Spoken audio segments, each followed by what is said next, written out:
Over the past year, it hasn't been uncommon for President Trump to say something like this. Rescue our nation's capital from crime, bloodshed, bedlam, and squalor. Or something like this. D.C., which, as you know, about over the last year was a very unsafe place. So, 365 days later, is the National Guard making Washington, D.C. safer?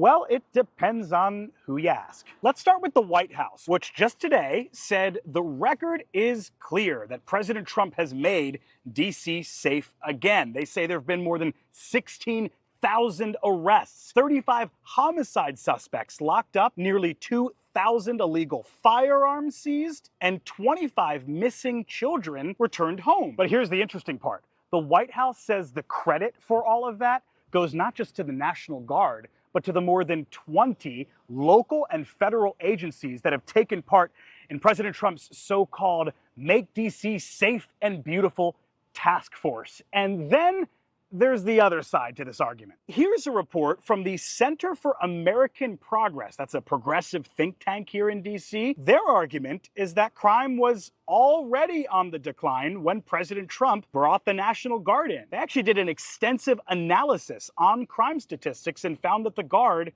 has had no measurable impact on violent crime. Now, it's worth noting that D.C.'s own police department currently says that while homicides are down about 30% this year, that's good news, violent crime as a whole is actually up by 3%. Do you feel safer a year later whenever you're in D.C.? Yes, I do. I haven't especially noticed a huge difference in them being here considered to previously when they weren't here. It doesn't concern me. I'm not doing anything I shouldn't be doing. So I guess it's just another addition of safety. It's just a waste of money. There's no point in it. There's no reason for him here.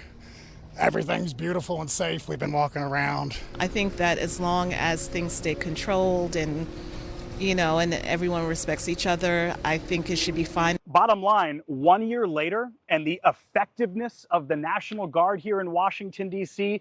still depends on who you ask. One thing is for sure, the Department of Defense has confirmed that troops will stay on the ground in D.C. until at least the next presidential inauguration, which isn't until 2029. I'm Joseph Olmo on the National Mall tonight.